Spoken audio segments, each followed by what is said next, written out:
زندگی کبھی کبھی ہمارے سامنے ایسی آزمائشیں رکھتی ہے جو ناممکن لگتی ہیں،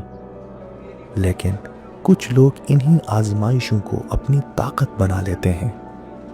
دارالہنر ایک ایسی روشنی ہے جو ان لوگوں کے لیے امید اور ہنر کا پیغام لے کر آیا ہے جنہیں اکثر نظر انداز کر دیا جاتا ہے۔ یہ جگہ ان خوابوں کی تعبیر ہے جو حوصلے اور عزم سے پروان چڑھتے ہیں۔ اس خواب کی بنیاد رکھنے والی تسنیم عباس جامعہ قراقرم کی باہمت سابقہ طالبہ خود ایک خصوصی فرد ہیں، لیکن ان کا عزم ہر رکاوٹ سے بڑا ہے۔ انہوں نے اپنی کہانی سے یہ ثابت کیا کہ انسان کی طاقت اس کے جسم میں نہیں بلکہ دل اور ارادے میں ہوتی ہے۔ میرا نام تسنیم زہرا ہے اور جب میں 2.5 سال کی تھی تو مجھے پولیو ہوا،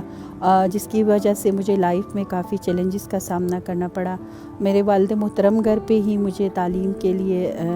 فیسلٹیز دیتے تھے، اس لیے میں نے نرسری سے BA تک ایز اے پرائیویٹ کینڈیڈیٹ گھر پہ تعلیم حاصل کی، لیکن الحمدللہ 2010 میں قراقرم انٹرنیشنل یونیورسٹی میں لنگوسٹک میں نے ایڈمیشن لیا، جو کہ بیچ رہا 2012 تک۔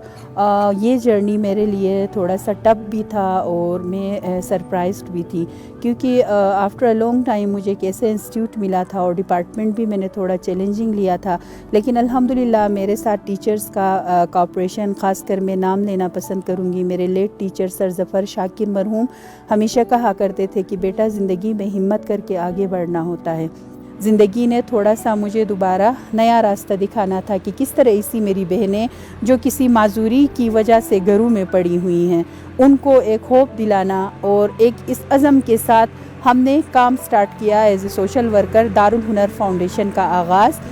سٹارٹ ہوا 2019 میں، اور اب الحمدللہ یہاں پہ کئی ایسی بچیاں جو گلگت بلتستان کے دور افتادہ علاقوں سے تعلق رکھتی ہے، ان کے لیے کوشش کی ہے میں اور میرے والد محترم نے کی صاحباں پرووائڈ کرے، اور یہاں ان کے لیے ہم نے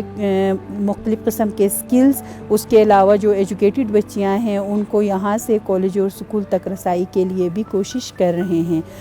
زندگی جو ہے وہ کبھی رکتی نہیں، بس تھوڑا سا حوصلہ اور ہمت کرنا پڑتا ہے۔ اسی کے ساتھ ایک پیغام ان سب والدین کے لیے بھی کہ خدا را ہمت کرے، ایسے بچے اگر آپ کے گھروں میں ہیں تو ان کو کچھ زیادہ محبت دے تاکہ وہ زندگی میں پریشانیوں کا سامنا نہ کر سکے اور اپنے مسائل خود وہ اپنے ساتھ بانٹنے کے قابل ہو سکے۔ مجھے جو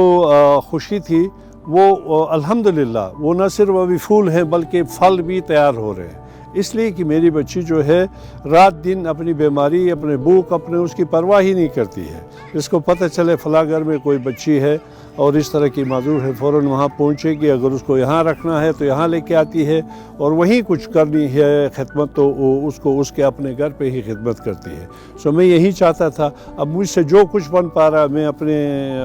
حیثیت کے مطابق میں کر رہا ہوں، لیکن الحمدللہ داماد بھی ہمیں ایسا ملا ہے، وہ بھی نوجوانی میں حادثے کی وجہ سے وہ پیرالل ہے، لیکن بڑا جذبہ ہے ان کے اندر بھی، دونوں مل کے یہ کام آگے بڑھا رہے ہیں۔ میری دعا ہے بحیثیت باپ کے اللہ تعالیٰ ان کو کامیاب کرے۔ تسنیم عباس کی کہانی ہمیں یہ سکھاتی ہے کہ جب انسان کا عزم مضبوط ہو تو دنیا کی کوئی رکاوٹ اسے آگے بڑھنے سے نہیں روک سکتی۔ دارالہنر صرف ایک ادارہ نہیں بلکہ ایک تحریک ہے جو افراد باہم معذوری، بالخصوص خواتین کو نہ صرف ہنر سکھاتی ہے بلکہ انہیں زندگی کے ہر میدان میں کامیاب ہونے کا حوصلہ دیتی ہے۔ جامعہ قراقرم کو فخر ہے کہ تسنیم جیسی حوصلہ مند شخصیت نے یہاں اپنی تعلیم حاصل کی اور آج وہ دوسروں کے لیے ایک روشنی کی مانند ہے۔ ان کی کہانی ہمیں یاد دلاتی ہے کہ خواب دیکھنا اور ان کی تکمیل کے لیے محنت کرنا سب سے بڑی کامیابی ہے۔